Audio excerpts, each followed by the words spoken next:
News insight के साथ मैं हूं आमिर ज़िया। आज की बड़ी खबरों में चीफ जस्टिस काजी फ़ाइज़ ईसा की तरफ से लिखा गया वो ख़त भी है जो उन्होंने जस्टिस मंसूर अली शाह के ख़त के जवाब में लिखा।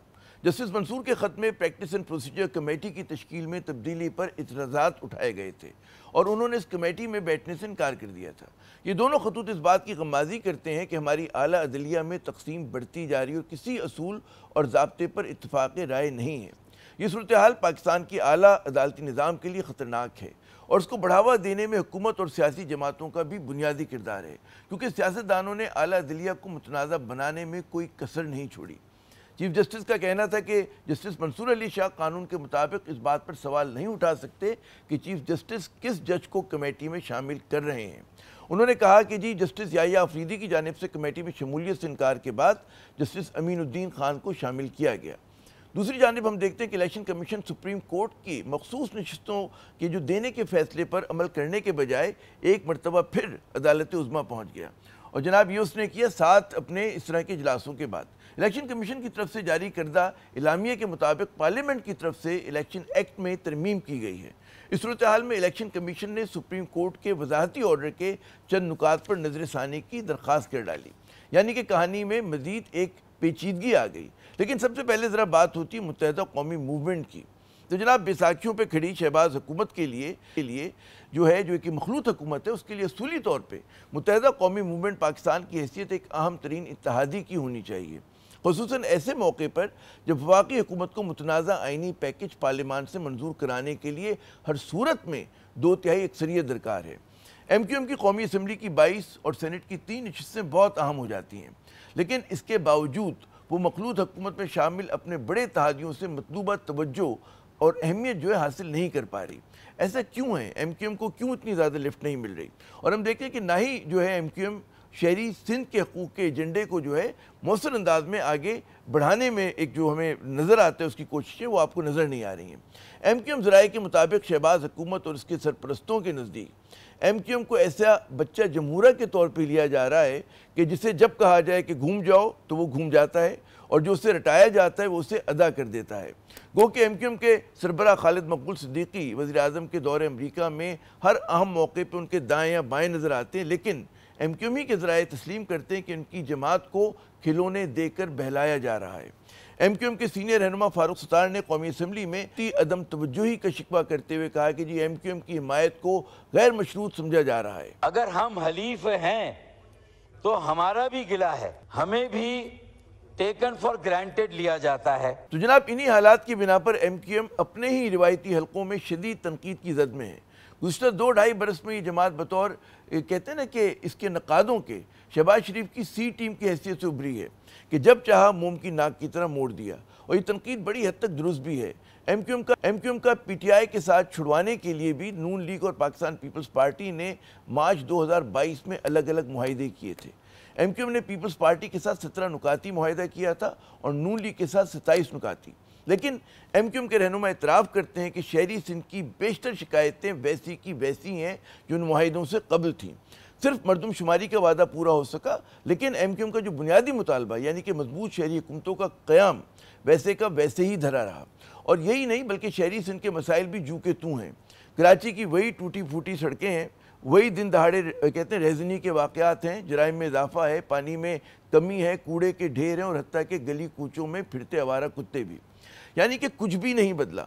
न कराची को वसाइल मिले और ना उसके इख्तियारात मिले और ना कागज़ पे ही सही उसके हकूक़। नकादों का कहना है कि जी किसी न किसी तरह कौमी असम्बली की 22 नशिस्तें तो मिल गईं, लेकिन वो इनका हक अदा करती नज़र नहीं आ रही। इक्का दुक्का वजारतें और सिंध की गवर्नरशिप तो मिल गई, लेकिन कराची के हकूक़ और मजबूत शहरी हुकूमतें दूर दूर तक नज़र नहीं आ रही। हत्ता कि नकादों के बकौल अब MQM के पास शहरी सिंध को देने के लिए कोई मजबूत बयानिया भी नहीं रहा। दूसरी तरफ हम देखते हैं कि MQM से कई छोटी जमातें आईनी तरमीमी बिल पर हुकूमत को मजबूरी को समझ चुकी हैं और बड़े मौसर अंदाज में उन्होंने अपने एजेंडे को आगे बढ़ाया है। ये जमातें अपने आप को सियासी सरगर्मियों का मरकज़ बनाने में कामयाब रहीं। इनमें जमीयत उलमाए इस्लाम अपनी कौमी असम्बली की सिर्फ 8 और सेनेट की 5 नशिस्तों के साथ सरे फहरिस्त है। MQM ज़राए का कहना है कि जी मकामी हुकूमतों के इख्तियारात बढ़ाने और इनसे मुतालिक आर्टिकल 140A में तरमीम का मसवदा MQM ने उनकी जमात ने सितंबर के अवाइल में तमाम सियासी जमातों में तकसीम कर दिया था। इन मुजवज़ा तरामीम में पूरे मुल्क में मुकामी हुकूमतों का क़याम शामिल है, जिन्हें सियासी, इंसानी और माली जो है उसके पास जिम्मेदारियाँ हों, उनके पास ये राइट हो उसको गवर्न करने का। और जो मेयर है उसका उन्होंने प्रपोज ये किया कि उसको बरह रास्त मुंतखब किया जाए। मकामी हुकूमतों की मुद्दत पूरी होने से 1 माह पहले नए इंतखाबात मुनक्किद करवाने की तजवीज़ भी है। मकामी हुकूमतों के फ़ंड्स बरह रास्त वफाकी जो हैं वफाक से मकामी हुकूमतों तक जो है मुंतकिल होने की भी बात हुई है, और ऐसी बहुत सी तजावीज़ इस मसवदे में शामिल हैं। लेकिन जनाब, क्या MQM इस तरमीम को आइनी पैकेज का हिस्सा बनाने में कामयाब होगी? अब तक इशारे बताते हैं कि ऐसा मुमकिन नहीं हो सकेगा। माजी की तरह अब भी MQM जो है वादा फ़रदा पे पीपल्स पार्टी और नून लीग से ताउन करती नज़र आ रही है, और जमातों ने शहरी सिंध के हवाले से अपने वादे अक्सर व बेशतर जो हैं वो पूरे नहीं किए। गोया MQM हकीकी मानों में शहबाज शरीफ साहब के साथ गैर मशरूत ताउन जारी रखेगी। लेकिन क्या ये दुरुस्त हिकमत अमली है? क्या MQM शहरी सिंध के मसाइल को मौसर अंदाज में उठा पा रही है? क्या इसके पास शहरी सिंध के लिए कोई मजबूत बयानिया मौजूद है, कोई एजेंडा मौजूद है? क्या इस तर्ज सियासत से वो वोटरों को अपने साथ जोड़े रखने में कामयाब रह पाएगी? क्या वो अलामती तौर पर ही सही नया आइनी पैकेज है उसको शहरी सिंध का मुकदमा लड़ने के लिए इस्तेमाल कर सकती है नहीं? पूछते हैं MQM के सीनियर रहनुमा मोहतरम फारूक सत्तार साहब से। जी फारूक सत्तार साहब, सबसे पहले तो ये बताइए कि कौमी असम्बली के फ्लोर पर आपने खुद इतराफ़ किया कि आइनी पैकेज के मामले पर हुकूमत ने बर वक्त आप लोगों को इत्माद में नहीं लिया, सिर्फ हिफ्ज़ मा तक़द्दुम के तौर पर बिल्कुल आखिरी लम्हात में 1 आध दिन पहले 2 दिन पहले जो है वो डिप्टी वज़ीर आज़म आ गए थे अपने एक साथी के साथ। तो क्या वजह है कि आपके अल्फाज अगर मैं दोहराऊँ कि MQM को टेकन फॉर ग्रांटेड क्यों लिया जा रहा है? जनाब, मेरे ख्याल में ये मसला सिर्फ MQM के साथ उन्होंने रवा नहीं रखा।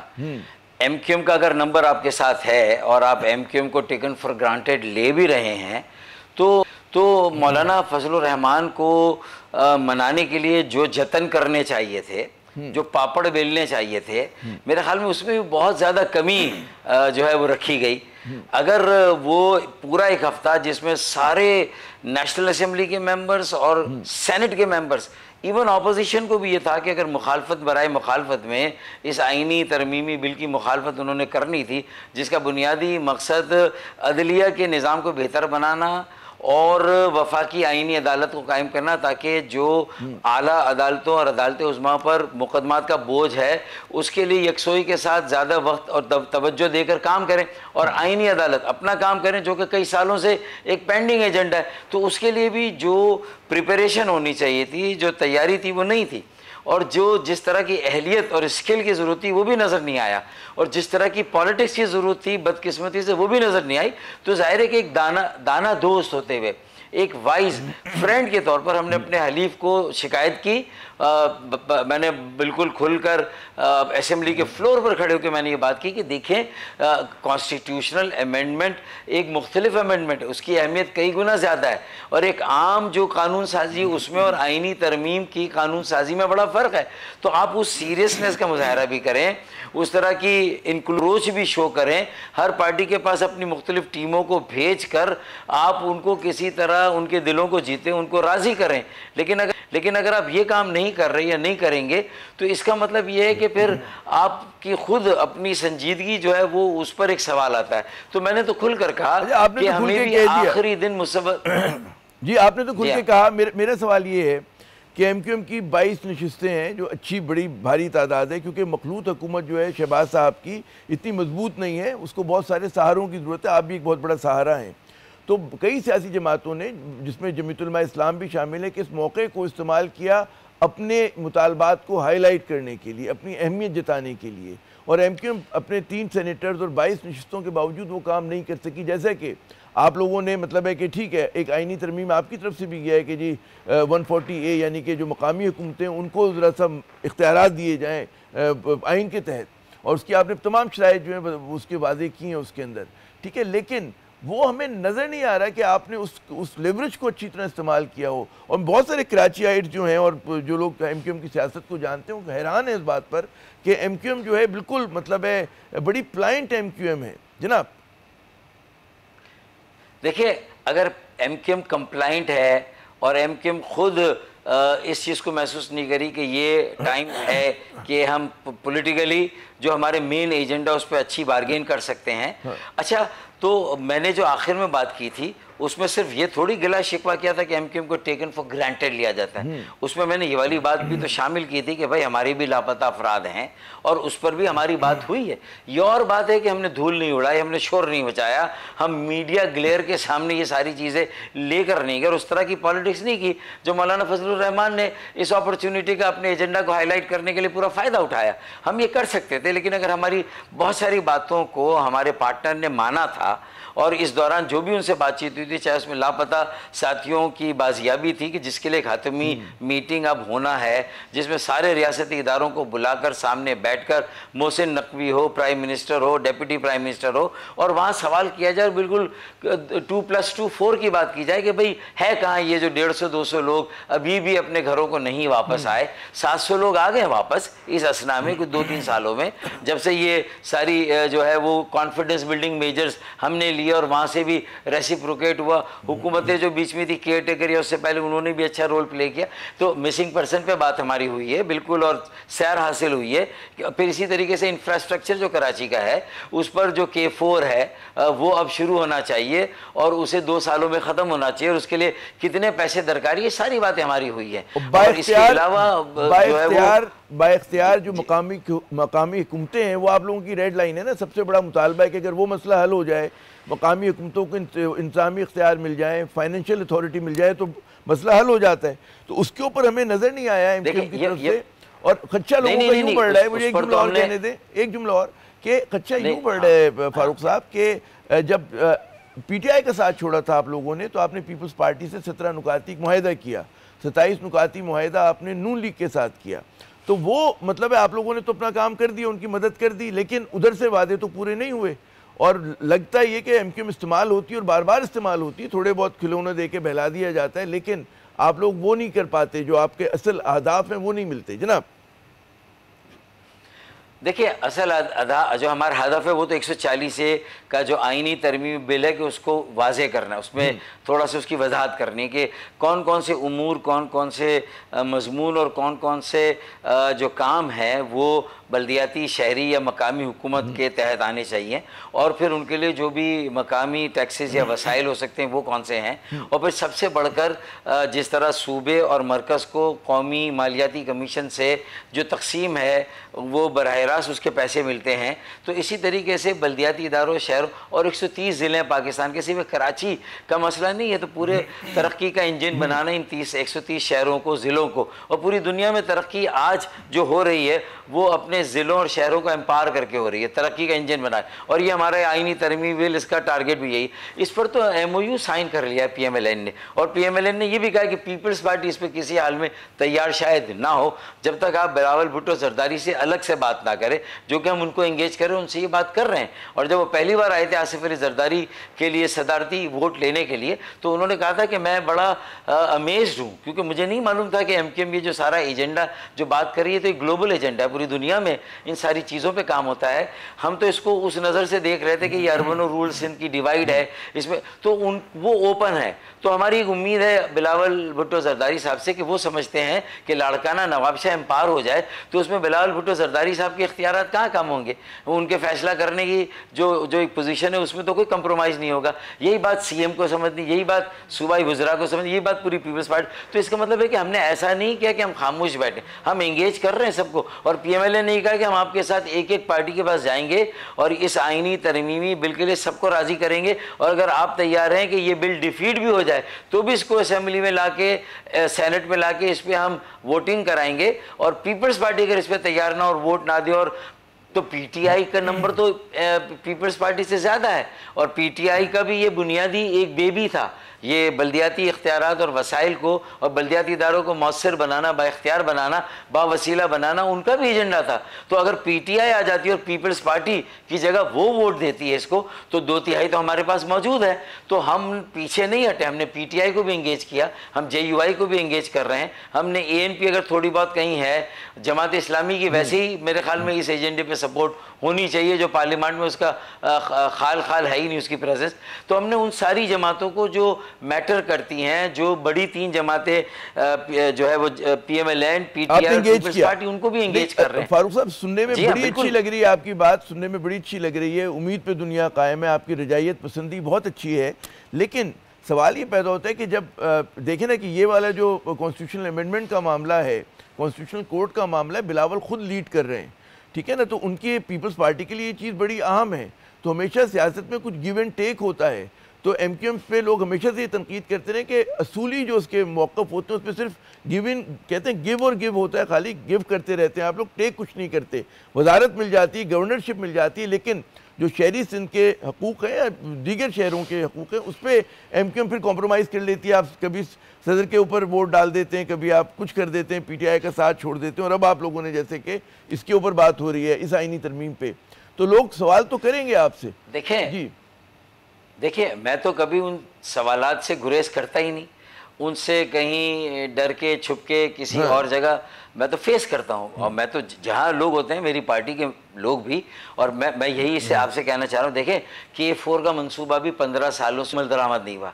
हमने सूबाई हुकूमत और वाटर बोर्ड से लेके उसको एक वफाकी इदारे को दिया जिसका नाम वापडा है, और उससे हम एक अलग प्रोजेक्ट मॉनिटरिंग यूनिट बना के ख़ास तौर पे अर्बन सिंध के मंसूबे कराची, हैदराबाद, शक्कर के, जो सिर्फ इसलिए इल्तवा का शिकार होते थे कि सूबाई ब्यूरोक्रेसी या कहीं सूबाई जो पॉलिसी अप्रूवल है वो पॉलिटिकल गवर्नमेंट से नहीं आ रहा था। और अगर वफाक से उसके पैसे आ रहे हैं और वफाक ओनरशिप दे रहा है और सारे पैसे वहाँ से आ रहे हैं, तो फिर इसे सूबे में देने की ज़रूरत क्या है? तो 140A की कुछ चीज़ें जो इम्प्लीमेंटेशन के लेवल पे जानी, वो तो हम पहले ही कराने की हम करा रहे हैं, और इंशाअल्लाह ताला 2 साल में 50-50 अरब रुपए हम रखवा रहे हैं। 50 अरब इस साल, 50 अरब अगले साल। तो ये हमारा देर ना मुतालबा था कि कराची को पानी की ज़रूरत है। तो इसका मतलब 140A का पूरा पैकेज अगर अभी थ्रू नहीं हो रहा, लेकिन उस पर पैडलिंग हो रही है, उस पर राह हमवार हो रही है, उस पर पार्टियों को एंगेज किया जा रहा है। इस लॉ के साथ क्लब, कॉन्स्टिट्यूशनल अमेंडमेंट के साथ हमने कोशिश की क्लब हो जाए, ये भी उसके साथ शामिल हो जाए। ये अच्छा रैपर होता, खूबसूरत रैपर होता। पिंडी, भावलपुर, कोयटा, पेशावर, मुल्तान, लाड़काना, नवाबशाह, जैकोबाद, कश्मीर, ये सारे शहरों, वहाँ के लोगों, मेयर और काउंसिल को प्लीज करता। उसके साथ मिल नहीं रहा ना। आप लोग जो कह रहे हैं कि जी बड़ा खूबसूरत रैपर होता है, तो लेकिन वो रैपर नहीं बन पाया, और अभी इस काम के लिए मजीद इंतजार करना होगा। चलें एक और इशू पे आते हैं। आपने अपना मौक़िफ़ दे दिया इस चीज़ पर, क्योंकि वक्त कम है हमारे पास। हुकूमती जो आइनी पैकेज है उसकी किन किन नुकात से, मतलब 2-4 जो बड़े हैं उन पे आपको बिल्कुल इत्तफाक है कि कॉन्स्टिट्यूशनल कोर्ट बननी चाहिए, लेकिन बाद वकला बहुत उसकी मुखालफत करें। कोई ऐसे नुकात हैं जिस पे आपकी अपनी तहफ़्फ़ुज़ात हों, जहाँ पर आपने कुछ इख्तलाफ किया हो? जी देखिए, ये 18-20 साल से ये इस्लाहाती एजेंडा जो अदलिया के निज़ाम को बेहतर बनाकर लोगों की दहलीज तक इंसाफ को पहुंचाना, और ये जो हज़ारों मुकदमात का अंबार है, इसको आहिस्ता आहिस्ता कम करना, तो मेरे ख्याल में ये तो 20 साल से ये तमाम सियासी जमातें इस पर मुत्तफ़िक़ हैं, चाहे वो चार्टर ऑफ डेमोक्रेसी के साथ जो जुड़ी हुई थी उस वक्त, या वैसे ही देखें PTI भी चार्टर ऑफ डेमोक्रेसी की सारी जो एसेंशियल जो इसके नुकात है उसको सपोर्ट करती, और PTI के सरबराह का उस पर एक सिग्नेचर भी सपोर्ट में मौजूद है। लेकिन देखें, कल सपोर्ट करते थे, अब तक करते थे, लेकिन अब चूंकि अपने इंटरेस्ट को सूट नहीं करता तो इसलिए मुखालफत कर रहे हैं, वरना उनके पास कोई जवाज़ नहीं है।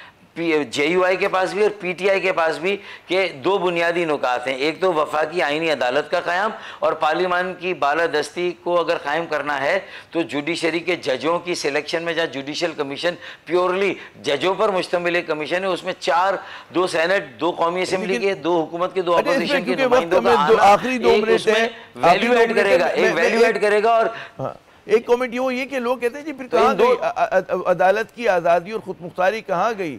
अगर एग्जीक्यूटिव जो है वो पहली उसका जो है अपनी मर्जी से चीफ जस्टिस लगा रहा होगा, तो सवाल तो है फिर सीनियरिटी के ऊपर। अगर कि जी फिर उसके अंदर सिलेक्शन होगा, सियासी जमातों को उसमें इंटरफेरेंस होगा कि जी किसको जज बनाना है, किसको ये करना है, तो इससे तो बड़ा मसला होगा। और आखिरी बात ये जो बहुत अहम है कि जी सबसे ज़्यादा तो बोझ लोगों को जो तंग होते हैं वो तो लोअर कोर्ट में होते हैं, डिस्ट्रिक्ट कोर्ट में, उस पर तो आप लोग कोई बात ही नहीं कर रहे।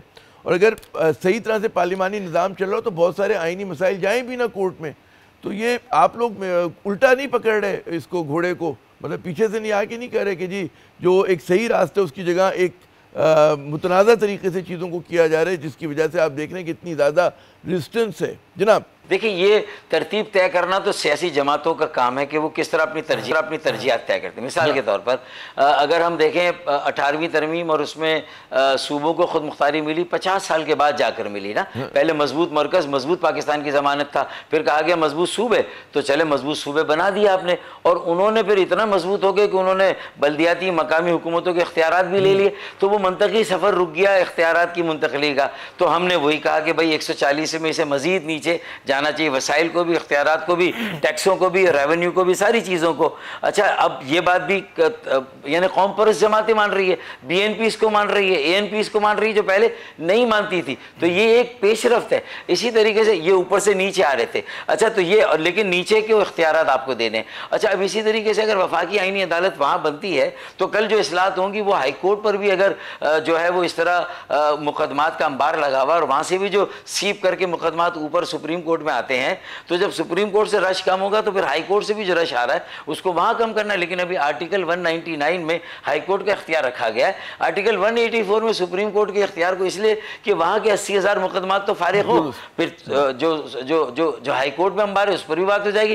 तो ये साइकिल तो आगे चलनी है, इसे रुकना कहीं पर भी नहीं है। तो मैं ये समझता हूँ कि लेकिन अगर हाई कोर्ट की भी एक साथ आप पावर लेके वहाँ भी आईनी अदालतें बना देंगे तो मेरे ख्याल में ये बहुत ज्यादा पैरेलल जुडिशरी इतना आसान नहीं कायम करना। पहले मसला ये कि कानून साजी जो है, आईनी कानून साजी जो होती है वो बड़ा उस पर होती है, इत्तेफाक राय से होती है। 18वीं तरमीम पे भी कंसेंसस था, 73 में भी हुआ था। लेकिन चले, बहुत शुक्रिया फारूक साहब, आपने अपना कीमती वक्त दिया, अपने नुक्ता नजर को आपने। अच्छा, और देखिए आखिरी बात के पार्लियामान की बालादस्ती के आइन में ये नहीं कहा कि अदलिया की बालादस्ती है तमाम इदारों में, ये नहीं कहा इंतजामिया की बालादस्ती है, पार्लियामान की है, आइन की, दस्तूर की, और आइन और दस्तूर बनाना पार्लियामान का काम है। कहते हैं ना, मुनासबत से कानून साजी करनी। बहुत शुक्रिया, आपने अपना कीमती वक्त दिया। नाज़रीन, यहाँ पे हम लेते हैं एक वक्फा। आपने नुक्ता नज़र सुना मुत्तहिदा कौमी मूवमेंट के सीनियर रहनुमा का। जब हम दोबारा आएंगे तो हमारे साथ जमीयत उलमा इस्लाम पाकिस्तान के जो है एक रहनुमा राशिद सुमरो साहब मौजूद होंगे, सीनियर रहनुमा है। उनसे बात करेंगे कि क्या इशारे हैं कि कितना जमीयत उलमा इस्लाम जो है तैयार हो गई है आईनी पैकेज पर, और कितना उसको भी मज़ीद मनाना बाकी है।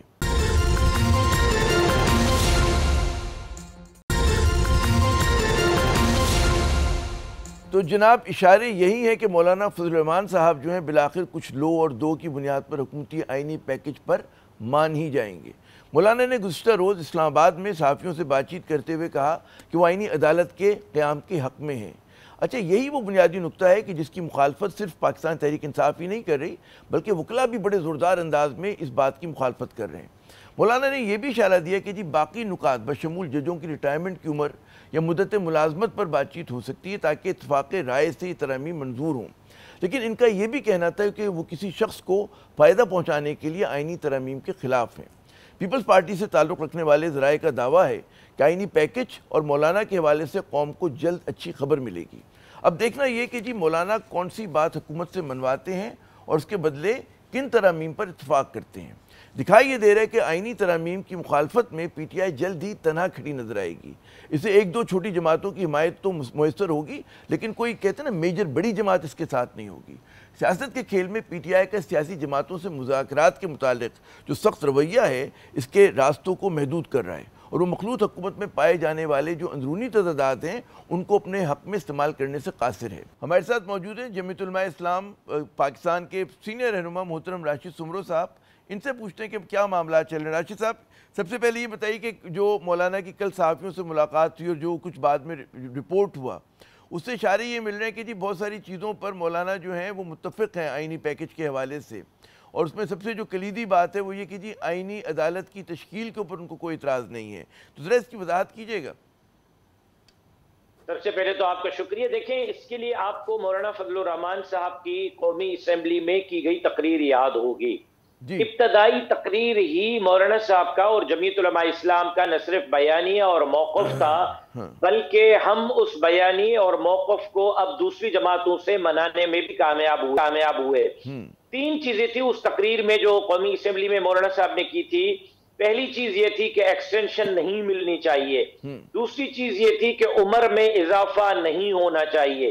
तीसरी चीज उसमें ये थी कि अदालतों के अंदर इस्लाहात अगर होती हैं तो जमीयत उलमा इस्लाम को उस पर कोई एतराज नहीं।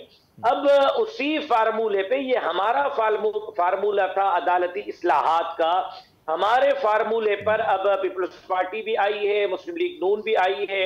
हमारी कोशिश ये है कि पीटीआई भी आ जाए, क्योंकि हम समझते हैं कि अदालतों के अंदर इस्लाहात की जरूरत है। जो पीपल्स पार्टी दावा कर रही है उनके लिए बहुत एहतराम कि ये चार्टर ऑफ डेमोक्रेसी का हिस्सा था, लेकिन उसके बाद पीपल्स पार्टी का भी इक्तदार रहा, उसके बाद मुस्लिम लीग का भी इक्तदार रहा, वो उस वक्त उसको करने में नाकाम रहे।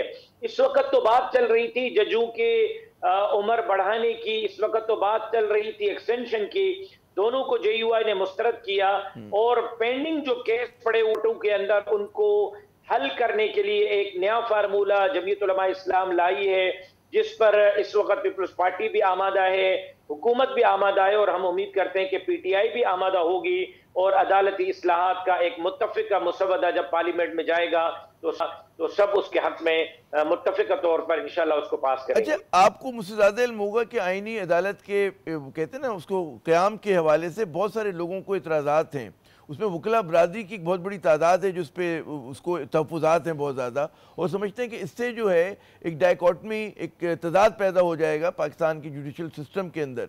और क्या आप समझते हैं कि मज़ीद वक्त चाहिए होगा उन तहफ़्फ़ुज़ात को दूर करने के लिए, बातचीत करने के लिए? क्योंकि बाज़ लोगों का दावा ये कि जी इससे सुप्रीम कोर्ट की आज़ादी और उसकी जो खुद मुख्तारी है उस पर ज़र पड़ती है। जनाब, गुजारिश ये है कि वकला की राय लायक एहतराम है, वकला की राय की वजह से ही ये मामला उस दिन तूल पकड़ गया, और फिर जब उसमें वकला की राय आई कि ये कानून आइन से खुद टकराव कर रहा है, इंसानी हुकूक से टकराव कर रहा है, अवामी मफादात से टकराव कर रहा है, तो वो पेश नहीं हुआ।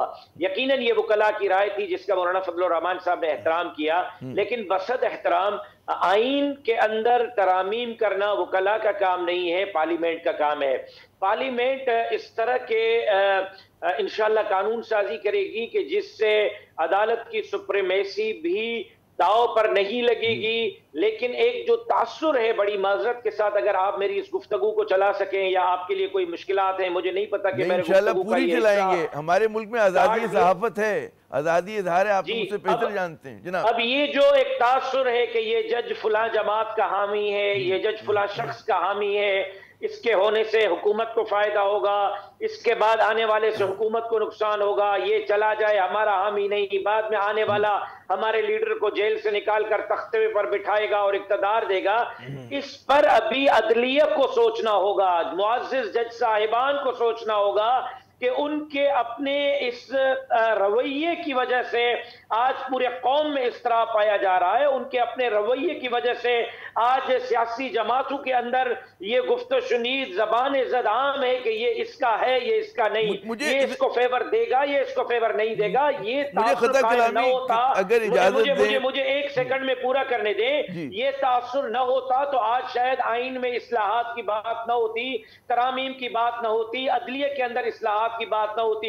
ये तासुर जब कायम हो गया और तूल पकड़ गया तो जाहिर है कि अब इस तरह की बातें भी सामने आ रही हैं। अगर ऐसा कोई मामला आता है कि जिसमें शख्सियात को फायदा होगा तो न पहले जमीयत उलमा इस्लाम ने उसके हक में कोई वोट दिया, न जमीयत उलमा इस्लाम आइंदा उसके हक में कोई वोट। ताज्जुब की बात ही अगर वो कहते हैं ना कि मैं जान की अमान पाऊं तो अर्ज करूं कि ताज्जुब की बात आपको ये नहीं लगती आपको ताज्जुब की बात कि हुकूमत के खिलाफ अगर कोई फैसला आता है तो हुकूमत जो है गोल पोस्ट बदल देती है, वो कानून बदलना चाहती है उसके बाद। यानी कि जो आला दलिया होती है वो अगर हुकूमत कहीं पे एग्जीक्यूटिव अथॉरिटी कहीं पे ज्यादती करे तो वो मतलब है आखिरी रिजॉर्ट होता है कि जहाँ पे जाया जा सकता है। तो आप नहीं समझते कि हुकूमत ने भी एक बहुत बड़ा किरदार है उसको अदलिया को मुतनाज़ा बनाने के लिए? लेकिन आप क्यों भूल रहे हैं कि सबसे ज्यादा इस मुल्क के अंदर जो हुकूमतें जमहूरी गई हैं उसके फैसले भी अदालतों से आए हैं। मैं उस पर तबसरा नहीं करना चाहता कि वो सही थे या गलत थे, लेकिन चलते हुए वजीर आजम को कुर्सी से उठाकर पिछले आप 3 टेन्यूअर्स को देख ले, यही रिवायत यहाँ रही है, तो इससे शकूक व शुबात बढ़ते हैं। हम तो चाहते हैं कि अदलिया भी सुप्रीम हो, पार्लियामान भी सुप्रीम हो, ब्यूरोक्रेसी भी सुप्रीम हो, हमारे तमाम इदारे अपने हुदूद में रहकर काम करें। दो बड़े अहम सवाल। एक तो ये कि क्या आप समझते हैं कि क्या अगर सियासतदानों की पसंद नापसंद से जजेस अपॉइंट होंगे, आप पार्लियामेंटेरियन कह लें उनको, तो उससे क्या मजीद ये चीज़ मुतनाज़ा नहीं होगी, क्योंकि हर सियासी जमात चाहेगी कि उसकी मर्जी के जज आएँ। इसी से मुंसलिक दूसरा सवाल, क्योंकि वक्त कम है, कि आप क्या अगला चीफ जस्टिस जो है मंसूर शाह साहब को देख रहे हैं या नहीं देख रहे? जी, सीनियोरिटी के हिसाब से। जमीयत उलमा इस्लाम को न जस्टिस काजी फायद ईसा साहब से कोई परेशानी है, हमारा कोई केस फायद ईसा साहब की टेबल पे नहीं है, हमें कोई परेशानी जस्टिस मंसूर अली शाह साहब से नहीं है, हमारा कोई केस। ये परेशानियां उनके लिए जिनके केसेस पड़े हुए हैं, जिनको फायदे लेने हैं, जिनको जो है वो मराहत लेनी है। JUI के लिए सब काबिल कबूल हैं, जो आएगा हमारे इलाही के एहतराम है, मेरिट का एहतराम होना चाहिए, किसी की मेरिट छीननी नहीं चाहिए। लेकिन अगर सुप्रीम जुडिशल काउंसिल के साथ पार्लिमानी काउंसिल को नथी किया जाता है तो उसमें एतराज क्या है? मुझे सिर्फ इस सवाल का आप जवाब दे दें। सुप्रीम जुडिशल काउंसिल के साथ, और फिर उसमें अपोजिशन और हुकूमत बराबर बराबर के बुनियाद पर हैं। ये नहीं है कि जो पार्लिमानी काउंसिल होगी ये जो उसमें जो अभी खदोखाला है ना, उसमें तो ये है कि जी पहला जो वो होगा कॉन्स्टिट्यूशनल कोर्ट का जो भी सरबराह होगा उसका अपॉइंटमेंट जो है वजीर आजम करेंगे, और जाहिर है कि फिर उसमें सियासत आ जाती है। और वो जो एक सीनियोरिटी का बरस से डेकेड से चल रहा था, दिहाइयों से, कि जो सीनियर मोस्ट होगा उसको सुप्रीम कोर्ट का चीफ जस्टिस बनना है, तो उसको जब आप उसकी कहते नफी करेंगे तो उससे भी तनाजा खड़ा होगा ना।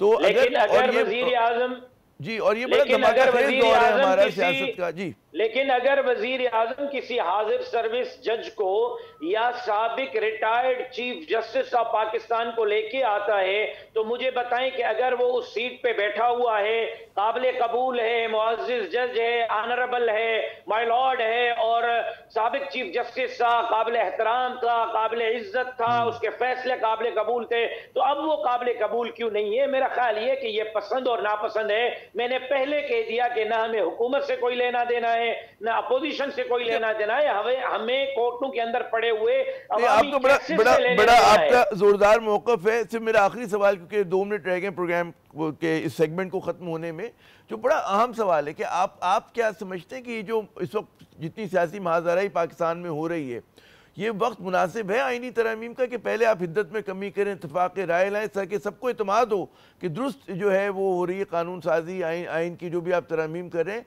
किसी सियासी जमात या फर्द के खिलाफ नहीं है? जनाब, जब जो चोर दरवाजे से हुक्मरान आएंगे तो आप उनसे खैर की कैसे उम्मीद कर सकते हैं? तो आप ताउन कर रहे हैं ना, वो जमीयत उलमा इस्लाम खुदा ना खास्ता ताउन ना कर ले उनसे। जी, जमीयत उलमा इस्लाम अपने मुसव्वदे पे काम कर रही है। मैंने आपको वाज़े कह दिया कि हमें किसी की लड़ाई और कौन किसी को फायदा देता है, कौन नुकसान देता है, हमें उससे सरोकार नहीं।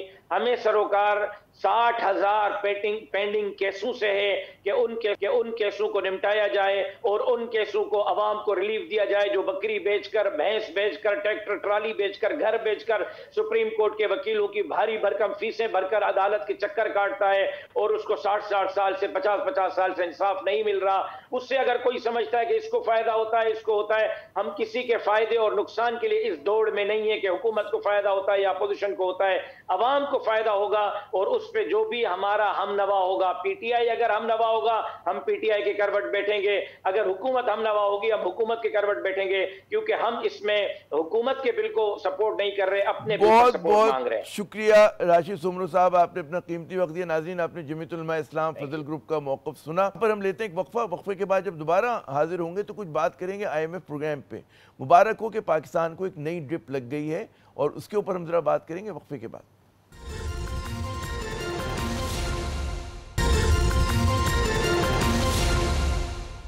तो जनाब, बड़े इंतजार के बाद बिलाखिर IMF बोर्ड ने पाकिस्तान के लिए $7 अरब की एक्सटेंडेड फंड फैसिलिटी की मंजूरी दे दी है। IMF इलामिये के मुताबिक ये फ्रंट लोडेड प्रोग्राम 37 माह पर मुहित है। फ्रंट लोडेड से मुराद ये है कि पाकिस्तान ने नए प्रोग्राम के तमाम जो है सख्त शराइत पर पहले से ही अमल कर डाला, इसके बाद इसको कर्ज जो है मिल पाया है।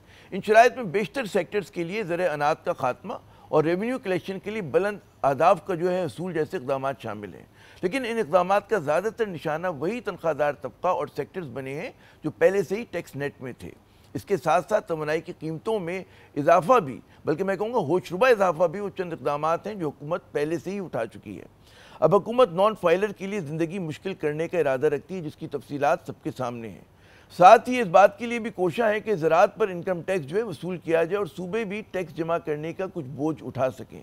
यकीनन पाकिस्तान की कमज़ोर लड़खड़ाती मईशत के लिए बड़ी अच्छी खबर है IMF प्रोग्राम का असूल, लेकिन इसका मतलब ये है कि जी पाकिस्तान की कमज़ोर मईशत को डॉलर्स की एक नई ड्रिप जो है लगने वाली है या लग चुकी है। पाकिस्तान को 1.1 अरब डॉलर की पहली किस्त जो है जल्द मिल जाएगी, जबकि दूसरी किस्त मिलने के लिए ज़रूरी है कि पहले इक़्तिसादी जायज़े में IMF को ये इत्मीनान हो कि पाकिस्तान तयशुदा शराइत पर पूरी तरह से अमल पैरा है। वज़ारत ख़जाना के मुताबिक पाकिस्तान इस कर्ज़ पर IMF को 5% सूद अदा करेगा, जो पाकिस्तान की तारीख़ का दूसरा महंगा तरीन कर्ज़ है। लेकिन मुबारक सलामत के शोर में ये सवाल तो बनता है कि क्या ये वाकई पाकिस्तान का आखिरी IMF प्रोग्राम होगा कि जिसका दावा हुकूमत कर रही है। ये सवाल यूँ अहम है कि जी ताज़ा तरीन प्रोग्राम से पहले भी पाकिस्तान 24 बार IMF से कर्ज ले चुका है, जो कि एक तरह का आलमी रिकॉर्ड है, और हर माजी की हुकूमत ने कौम को यही बताया कि ये आखिरी प्रोग्राम है। लेकिन कुछ अरसे के बाद पाकिस्तान दोबारा IMF के दर पर पहुँच जाता है। माशी माहिरीन के मुताबिक पाकिस्तानियों को IMF का ये प्रोग्राम बहुत महंगा पड़ रहा है। इसके लिए हुकूमत ने 1400 अरब रुपए से 1800 अरब रुपए के इजाफी टैक्सों का बोझ अवाम पर डाला है। इसी तरह बिजली की फ़ी यूनिट कीमत में भी 51% जो है इजाफा किया गया है। साथ साथ IMF की शराइत पूरी करने के लिए पाकिस्तान की तारीख का महंगा तरीन 60 करोड़ डॉलर का कमर्शियल कर्ज जो है वो भी हासिल किया गया है। यह कर्ज 11% शराय सूद पर मिला है और इसे उतारने के लिए ज़ाहिर है कि अवामी पर बोझ डाला जाएगा। इसी तरह पाकिस्तान की तारीख में पहली मरतबा IMF की सूबों के मुतालिक शराइत जो हैं वो मानी गई हैं। इनमें यह शर्त भी शामिल है कि कोई भी सूबाई हुकूमत बिजली और गैस पर किसी किस्म की सब्सिडी नहीं देगी। पाकिस्तान ने यह बात भी मानी है कि वो सऊदी अरब, चीन, कुवैत और मुत्तहिदा अरब इमारात के जो 12.5 अरब डॉलर्स का उसने कर्ज लिया हुआ है उसको फिलहाल जो है वापस नहीं करेगा। जाहिर है कि हुकूमत को इन ममालिक से कर्ज की अदायगी में वक्त लेने के लिए बड़ी मिन्नतें करनी पड़ी होंगी। IMF का ताज़ा तरीन प्रोग्राम इसी वक्त आखिरी प्रोग्राम हो सकता है कि जब हुकूमत पाकिस्तान सरमाएकारी के माहौल को बेहतर बनाए ताकि माशी नमू में तेज़ी से इजाफा हो। फिलहाल इस प्रोग्राम के तहत पाकिस्तान की माशी नमू यानी कि ग्रोथ जो है वो सुस्ती रहने की तवक्को है। इसके लिए हुकूमत को मकामी सरमायाकारों को हौसला देना होगा, यानी कि जो आपको अगर माशी ग्रोथ को बढ़ाना है तो मकामी सरमायाकारों को जो है आपको मज़ीद हौसला देना होगा, जो सियासी अदम इस्तेकाम और महाजराई की वजह से परेशान हैं और सरमाया लगाने के लिए तैयार नहीं। सियासी तदादात हल किए बगैर मईशत मजबूत बुनियादों पर जो है वो कायम नहीं हो सकती, खड़ी नहीं हो सकती। यानी कि हुकूमत को पाकिस्तान का सियासी और माशी माहौल जो है साजगार बनाना पड़ेगा। ये एक पुराना असूल है कि जी मईशत में फंडामेंटल बाद में ठीक होते हैं, पहले आप सेंटिमेंट को यानी कि माहौल को बेहतर बनाते हैं। इसलिए माहौल में बेहतरी जो है बहुत ज़रूरी है, जिसके लिए सियासी जो धमा चौकड़ी जो हर वक्त मची रहती है उसका खात्मा जो है अवलीन शर्त है। उम्मीद है कि यह भी अरबाब इख्तियार की तरजीहात में कहीं ना कहीं शामिल होगा। गालिब और इकबाल से माजरत के साथ, कर्ज की PP के मैं और इस यकीन मुहकम के साथ माफ़ करवा के रहेंगे सारे कर्जे एक दिन। आमिर ज़िया को अगले प्रोग्राम तक के लिए इजाज़त दीजिएगा। खुदा हाफ़िज़।